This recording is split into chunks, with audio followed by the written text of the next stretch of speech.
Вы изменили нашу с орхидеями жизнь к лучшему. Метод настолько действенный,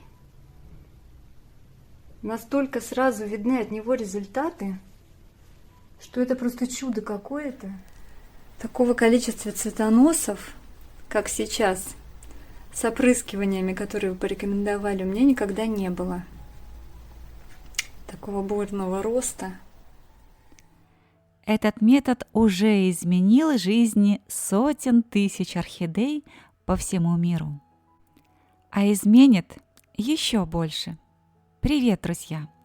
Вы на канале «Классика орхидейного жанра». Сегодня в программе ранее анонсированное видео из Москвы от Полины Антоновой. Видео необыкновенно интересное и отличающееся от других, ведь Полина содержит свои орхидеи без субстрата. Тем не менее, методы выращивания орхидей канала «Классика орхидейного жанра» прекрасно работают и необыкновенно эффективны даже при такой системе содержания орхидей. Итак, встречайте, Полина Антонова и содержание орхидей без субстрата в городе Москва, Россия. Добрый день, Наталья. Добрый день, зрители. Меня зовут Полина, я из Москвы. Этим летом YouTube предложил мне познакомиться с каналом «Классика орхидейного жанра». И так началась новая жизнь для моих орхидей. 5 лет назад у меня были маленькие дети и ни одного цветка в доме. Моя дочка, оказавшись с нами в известном строительном гипермаркете, стала просить: «Мама, купи цветок». Я подвела ее к орхидеям, и она выбрала сорт Decoration. Дома я поставила ее дочке в комнату на северное окно, и с тех пор она там живет. После покупки не пересаживала, пока она уже не переросла свой технический горшок. Точно не помню, когда это произошло, но пересадка была за все это время только в это кашпо. Сначала в закрытую систему, а потом в открытую. Точный объем не знаю. Думаю, около 2 литров, но не больше. Все эти годы досветки никакой не было. Досветку я сделала только этой осенью. Цвела наша красавица периодически, раз в полгода-год. Удобряла я всегда микродозой с каждым поливом. Это 1-2 капли на 300-350 мл воды. Удобрение покупаю в том же строительном магазине, любое, какое стоит возле горшков с фаленопсисами. Мне достаточно надписи «Для орхидей». Этот цветонос распустил первый цветок 30 июля. То есть цветет уже 3,5 месяца. 11 цветов.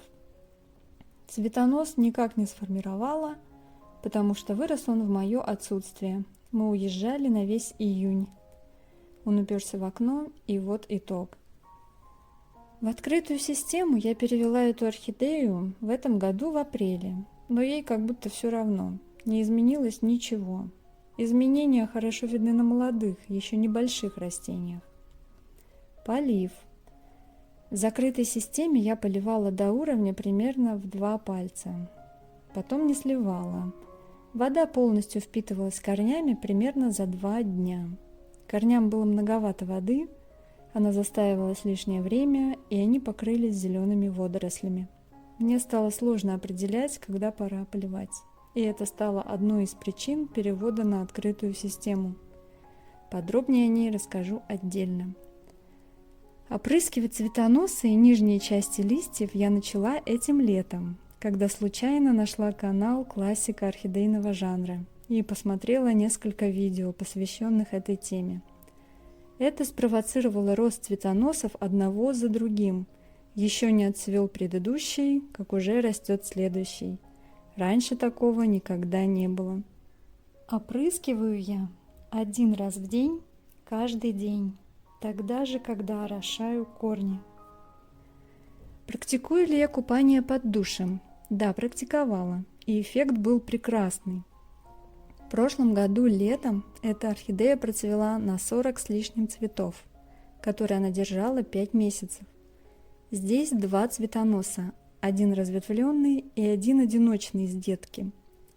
Такой результат получился благодаря теплому душу раз в 2 недели, а также, возможно, благодаря поливу теплой водой.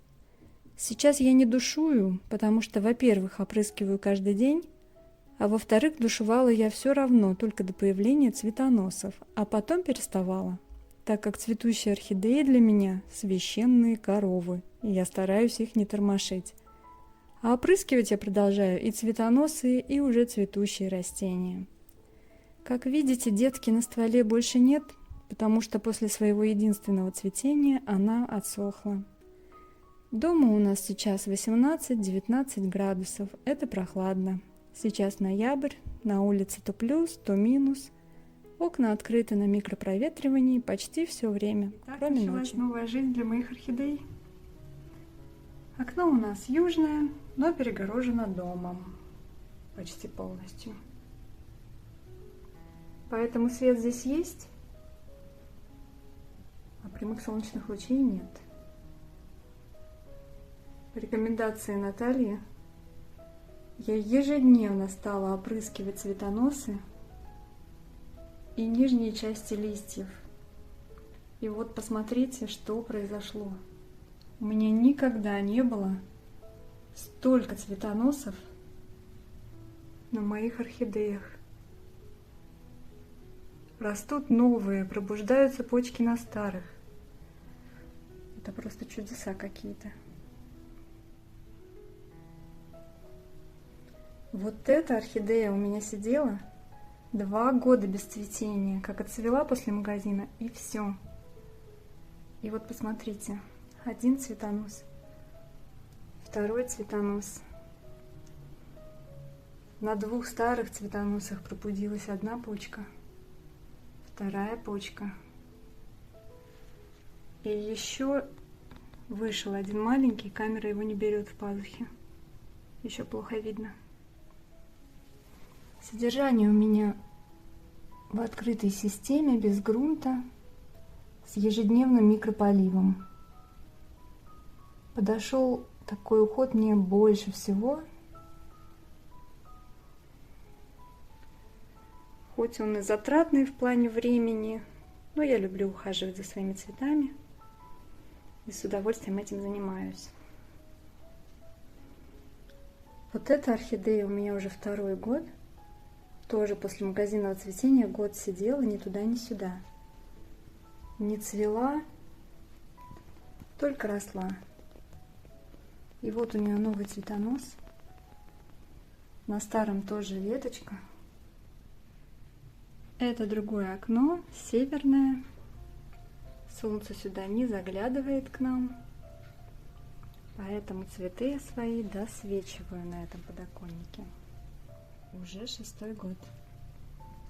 Впервые в жизни она параллельно с одним цветоносом, открытым, выпустила 2-й.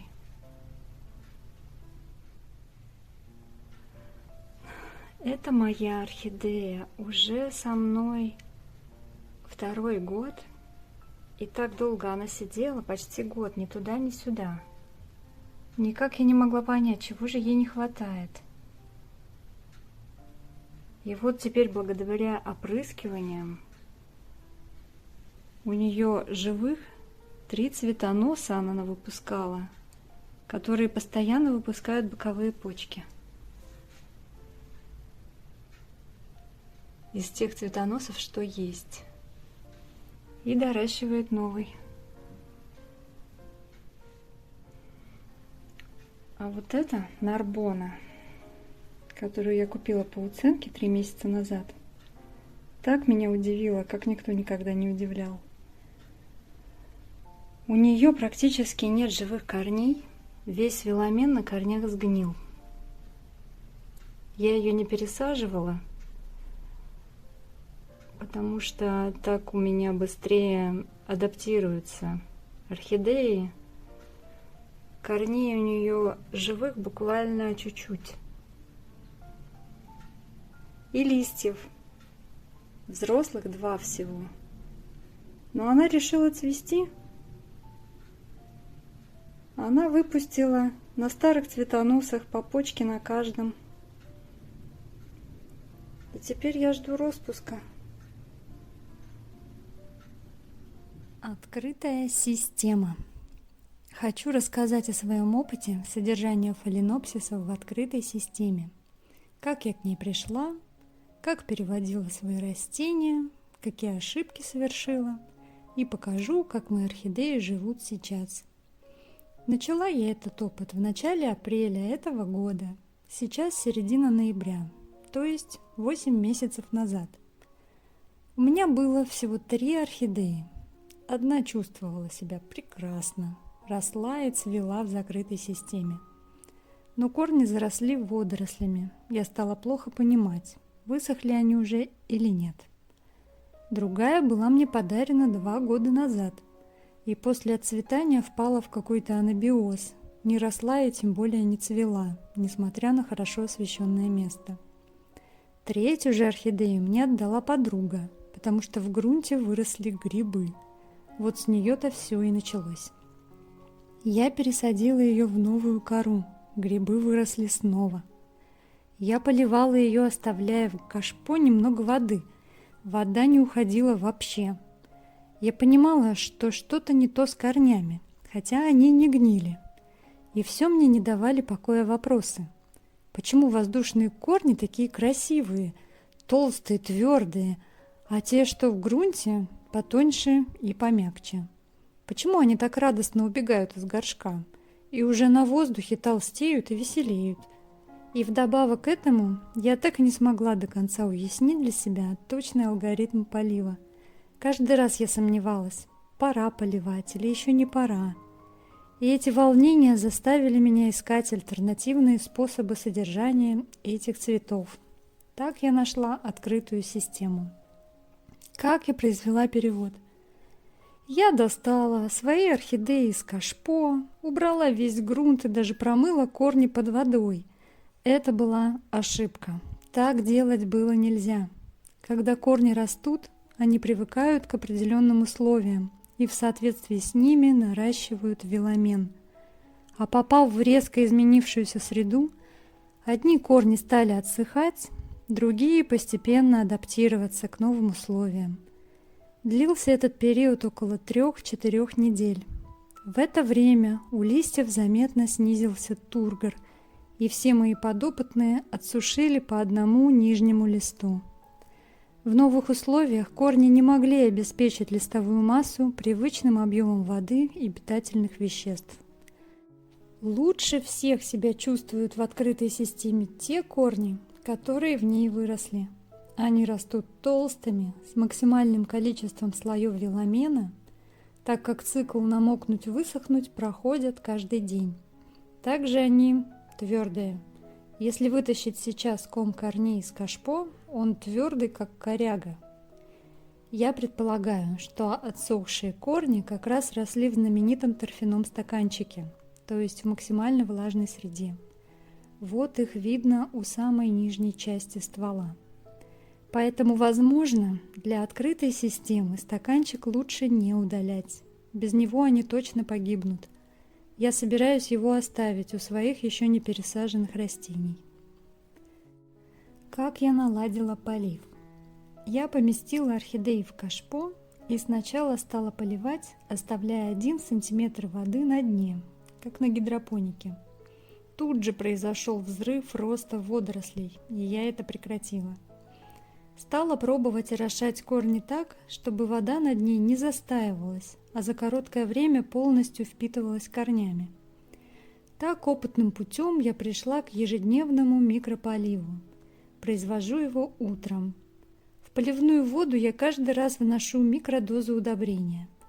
На объем 300-350 мл это пара капель, не больше. Если я перестаю регулярно вносить подкормку, при росте новых листьев растения отсушивают такое же количество старых. Сколько нужно воды? Сейчас в холодное время года, до первых капель на дне. Летом, пока вода не покроет все дно, то есть примерно до высоты 1 мм. Вся вода поглощается корнями примерно за час или около того. Корни полностью промокают, но в кашпо вода не стоит. Во второй половине дня они уже высыхают. Водоросли никуда не делись, но я перестала из-за этого переживать. Для полива и опрыскивания я использую талую воду. Замораживаю в морозильнике до половины, незамерзшую воду сливаю, а оставшийся лед после размораживания использую для полива с удобрением, для опрыскивания без удобрения. Сейчас у меня есть несколько фаленопсисов, которые были приобретены этим летом и до сих пор находятся в своих технических горшках в родной посадке из теплицы. Теперь я уже маленькими шажками готовлю их к жизни в открытой системе. Постепенно убирала верхний слой грунта. Когда корни пошли в активный рост, срезала дно горшка.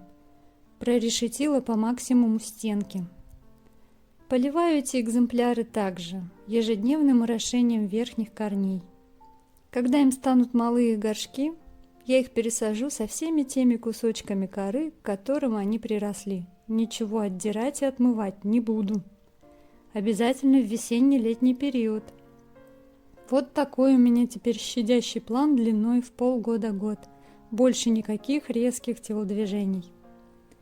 Завершу свой рассказ выводом. Для меня перевод в открытую систему и ежедневные опрыскивания по рекомендациям Натальи стали 2 ступенями в повышении качества моих цветов. На открытой системе они набрали зеленую массу, такую, что я теперь сама довольна, а с опрыскиваниями они начали цвести, так как я раньше только мечтала. Сога Юкидан появился у меня 17 июля этого года. Его отдавали в добрые руки, потому что у прежнего хозяина он чах, хоть и не болел.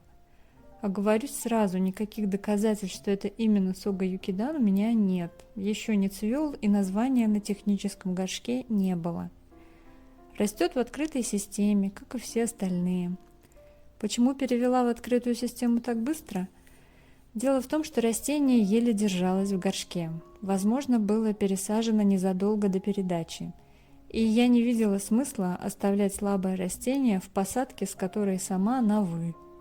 К моему удивлению, расти он у меня начал сразу. Никакой адаптации, никакого стресса не выказывал. Но как только наступила осень с хмурой погодой, тут же остановил рост и корней, и листьев. Несколько корней даже подгнили на кончиках. Пришлось резко сокращать полив. Привесили ему срочно лампу для досветки, лампа от аквариума, специальная для растений. Но изменений в развитии пока нет. Если интересна его дальнейшая жизнь, с удовольствием буду держать в курсе. Всем спасибо за внимание и особая благодарность Наталье. Огромное спасибо Наталье за такой научный подход, за такие доходчивые объяснения, после которых не остается вопросов. Наталья, вы большая молодец. Прошла неделя с прошлой съемки, и хочу показать новый цветонос. Он наращивает 2 веточки боковые сразу. Это цветонос, который с момента проклевывания в пазухе опрыскивался каждый день. А вот этот цветонос одиночный, он вырос как раз в период засухи. Я уезжала, воды ему не хватало. Вот наглядная разница в эффекте опрыскивания.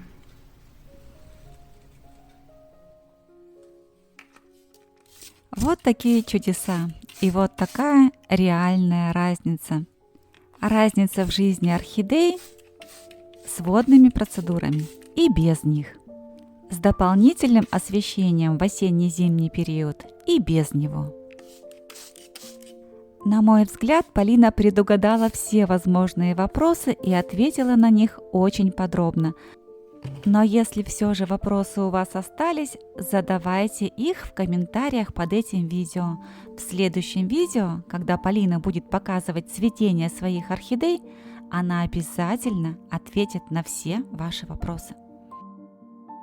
Резюмируя видео, могу сказать, что содержание орхидей без субстрата очень красиво.